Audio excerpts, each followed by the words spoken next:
Today I'm going to explain 5 concepts you need to follow, and then some must do actions now to change your future and your life. So let's begin. In class, every day I ask myself a question about how I can get my students to understand the English language and acquire it faster and better and quicker and easier. You always have the pressure of the parents or the pressure of the kids or the pressure of the managers, but in general the most pressure is put on by myself. I'm always thinking on how to improve my performance in the classroom or with the students I have. Yeah. The question which has always pushed me further is, how is it that some kids, some students learn faster, and some others just don't get it, just struggle, and then they become so demotivated that they just give up? I see it in my school every day when new students come in from other schools, and it takes me and my team at least 2 terms to get the students relaxed, less stressed, especially less stressed about English, so that they can start to enjoy the language and the process of learning. Yeah, so they can learn the language of English easier and nicer and fun. We have huge challenges with education across the world. We have enormous challenges with social disorders, with family breakdowns or family issues, immigration, social and political breakdown as well in society, all kinds of things that are happening. And if we can't communicate, especially in our native language, then we have a problem, let alone in the second language. So this is one of the main reasons why it's important to learn a language, to communicate. And that's the core of my teaching, is that the kids, that the students, that my adults have to communicate. That's why we need to be able to speak another language, to be able to communicate and get on better with other people. So the question is, how do we achieve that?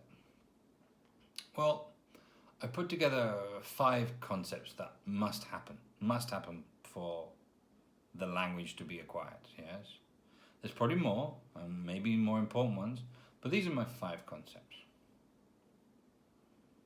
Number 1, paying attention. The first is that the student must pay attention. You must pay attention. You must be present. You must listen and listen.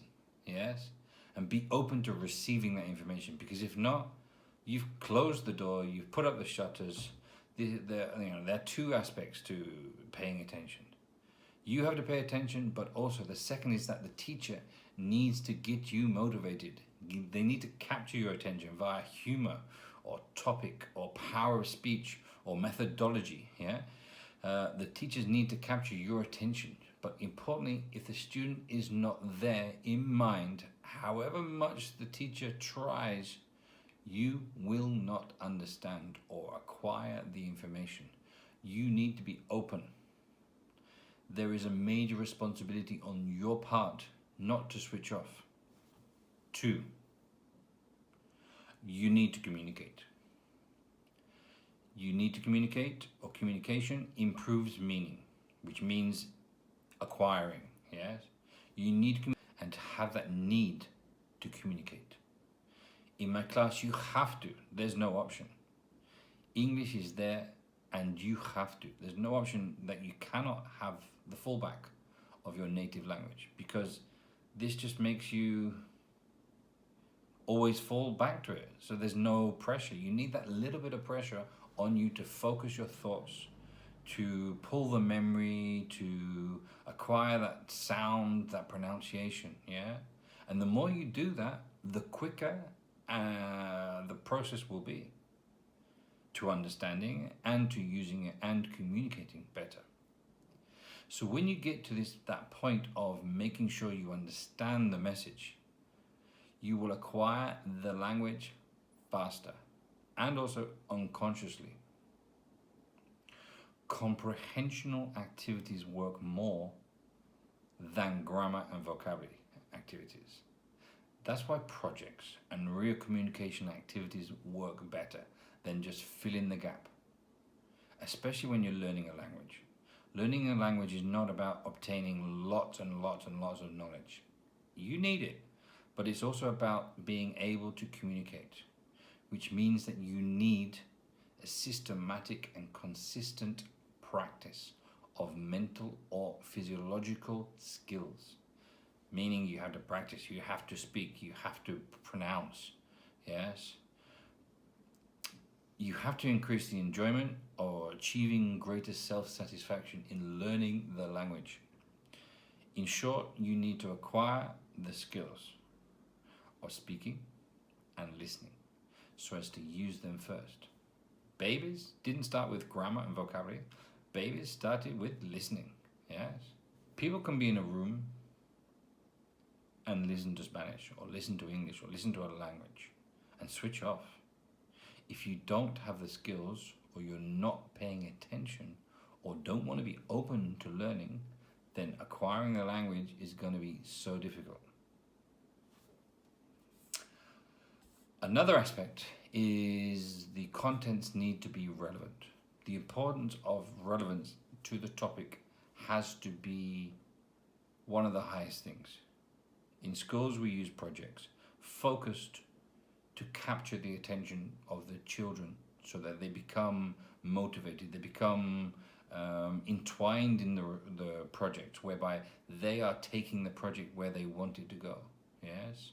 To make the activities which you see as useful in your day-to-day life, make the contents, the methodology relevant so you have to communicate and use it and learn it.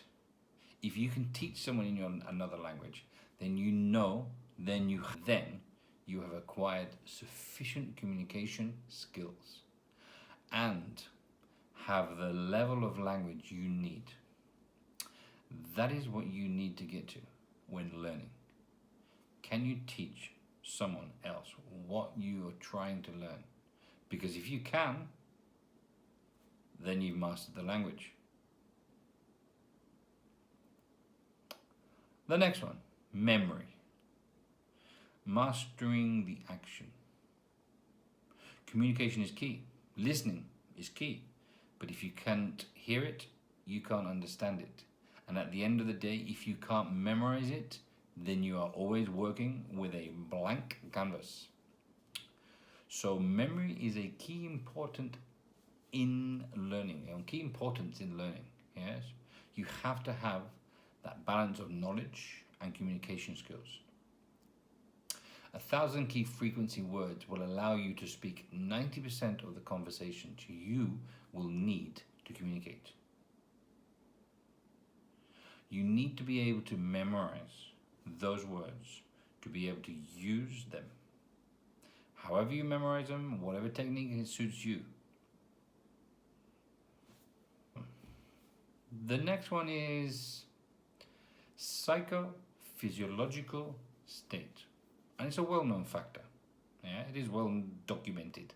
If you are sad, angry, worried, upset, you are not going to learn as fast as if you are happy, relaxed, or in an alpha state of the brain. Being curious, you will learn very quickly and very specifically. You will have to put yourself in a state of what works for you to study. Then you must have an autocritical moment where you auto-evaluate what you have done and how you can improve and learn better next time.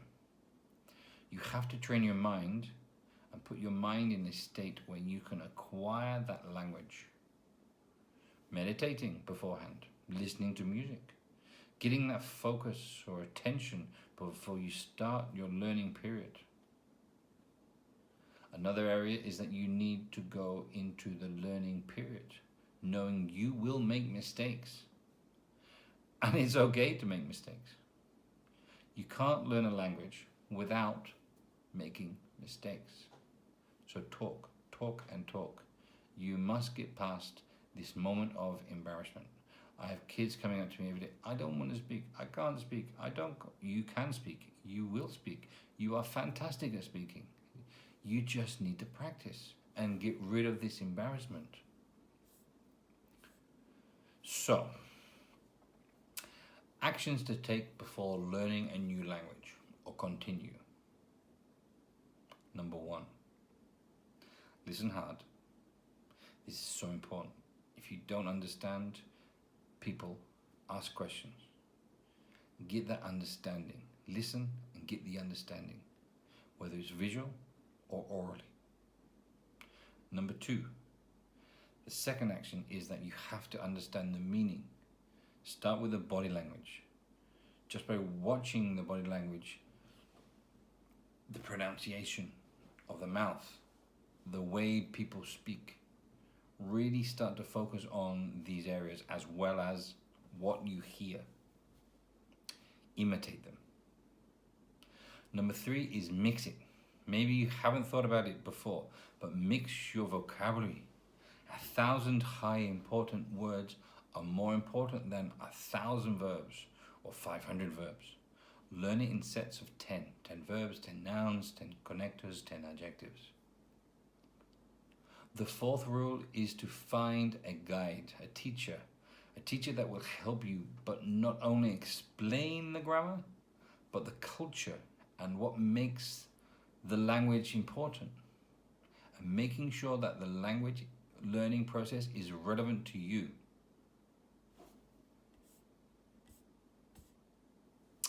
The 5th one, make sure you're only speaking in English and make sure that the activities are always communicative and comprehensional, or comprehension based. Why?